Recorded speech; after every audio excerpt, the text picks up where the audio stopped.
মানুষের প্রকাশ করার প্রবণতা সবচেয়ে বেশি। নিজেকে প্রকাশ করতে কে না চায়? সবাই চায় নিজেকে সবচেয়ে সুন্দর করে উপস্থাপন করতে। বাহ্যিক সৌন্দর্যের একটি অন্যতম উপাদান হচ্ছে সুন্দর করে কথা বলা। ভাব প্রকাশের সৌন্দর্য। এই কাজ খুব কঠিন কিছু নয়। খুব সুন্দর কথা বলার জন্য নিজের চেষ্টা আর সামান্য কিছু গাইডলাইনই যথেষ্ট। অনেকেই আছেন খুব সুন্দর মনের মানুষ, দেখতেও অনেক সুন্দর, কিন্তু তিনি ভালো কথা বললেও যিনি শুনছেন তার রাগ উঠে যায়। নিজেকে তিনি বুঝাতে পারেন না যে কি করবেন, তাই তার সব কিছুতেই অস্থির লাগে। মন ভালো হলেও তিনি ভালো মানুষ হিসেবে পরিচিতি পান না, কিংবা সমাজে তার নানা ধরনের জটিলতায় পড়তে হয়। বন্ধু মহলেও কেউ তাকে জায়গা দেন না, শুধুমাত্র কিভাবে সুন্দর করে কথা বলতে হয় সেটা না জানার জন্য। সুন্দর করে কথা বলা সত্যিই একটা আর্ট, স্মার্টনেসের প্রথম শর্ত। অনেকেই অনেকভাবে ট্রাই করে সুন্দর কথা বলার চেষ্টা করেছেন, কিন্তু সেই চেষ্টাকে সবাই হাসির খোরাক বানিয়ে ফেলেছেন। তিনি সুন্দর কথা বলতে চেষ্টা করায়ও সমাজে বাঁকাচুকের শিকার হয়েছেন। আসুন দেখি খুব স্বাভাবিক কিছু নিয়মে সুন্দর কথা বলার চর্চা করি। নাম্বার 1, নিজেকে নিয়ে কিছু অ্যানালাইসিস করুন। আপনি কেমন কথা বলছেন, কিভাবে শুরু করছেন, কাকে কি বলছেন ইত্যাদি।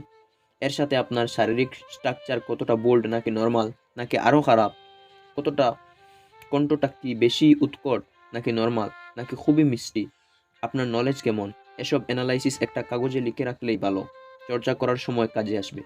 তবে আপনার স্মৃতিশক্তি ভালো হলে মনে রাখতে পারেন। সুন্দর করে কথা বলার ক্ষেত্রে এই বিষয়ে মাথায় রাখা জরুরি। নাম্বার 2, আপনার যা সামর্থ্য আছে তাতেই শুরু করুন।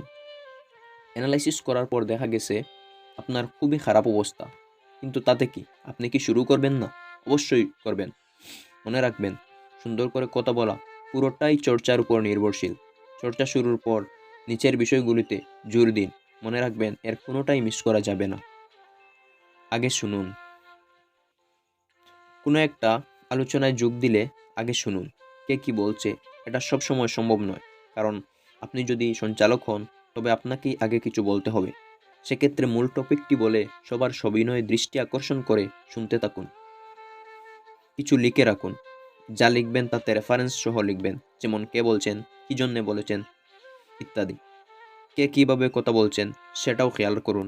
যিনি সুন্দর করে কথা বলেছেন তাকেও খুব মনোযোগ দিয়ে শুনুন। তিনি হয়তো আপনার থেকে বেশি জানেন, তাতে কি আপনিও একসময় জানবেন। ফলো করুন আর মনে মনে ভাবুন কিভাবে নিজেকে সেভাবে উপস্থাপন করবেন। নাম্বার 4, সুস্পষ্ট মতামত প্রয়োগ। যথাসময়ে একটি স্পষ্ট মত প্রয়োগ করুন।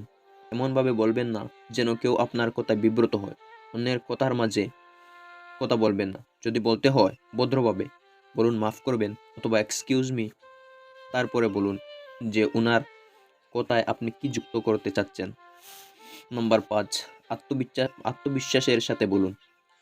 যা বলবেন আত্মবিশ্বাস নিয়েই বলুন। দ্বিধা নিয়ে কিছু বলা উচিত নয়। কেউ যদি প্রশ্ন করে যে আপনি কেন এত আত্মবিশ্বাস নিয়ে বলছেন, সাথে সাথে সুন্দর ব্যাখ্যা দিন এবং তাকে এই জন্য একটা ধন্যবাদ জানান। নাম্বার 6, পরিবেশ পরিস্থিতির দিকে খেয়াল করে বলুন। একটা আলোচনায় অবশ্যই একটা নির্দিষ্ট পরিবেশ পরিস্থিতি থাকে না, চেঞ্জ হয়। কখনো হাসির সময় আসে, কখনো খুব সিরিয়াস সময় আসে, অনেক সময় গম্ভীর একটা সিচুয়েশন দেখা যায়। সব সিচুয়েশনে সব কথা মানাবে না। নির্দিষ্ট সময়ে সময় উপযোগী কমেন্ট করুন। নাম্বার 7, টপিকের দিকে খেয়াল রাখুন। অনেকেই আছেন কথা বলা শুরু করেছেন, মাঝে একটা উদাহরণ দিতে গেলেন, উদাহরণের মাঝে সুন্দর একটা গল্প কৌতুক শুরু করে দিলেন, আর আসল টপিক ভুলে গেলেন। গল্প শেষে নির্লজ্জের মতো হাসি দিয়ে বললেন, আমি কোথায় যেন ছিলাম। এসব মানুষের কথায় উপস্থিত সকলের কঠিন বিরক্তি হয়, রাগ হয়। পরের বার আর শুনতে চান না কেউই।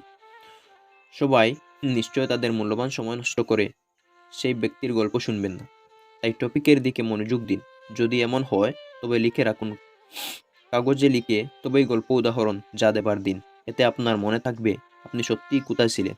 ভিডিওটিতে বলা নিয়মগুলি ফলো করে চর্চা করলেই আপনি খুব সুন্দর করে কথা বলে সহজেই সবার প্রিয় হয়ে উঠতে পারবেন। ধন্যবাদ।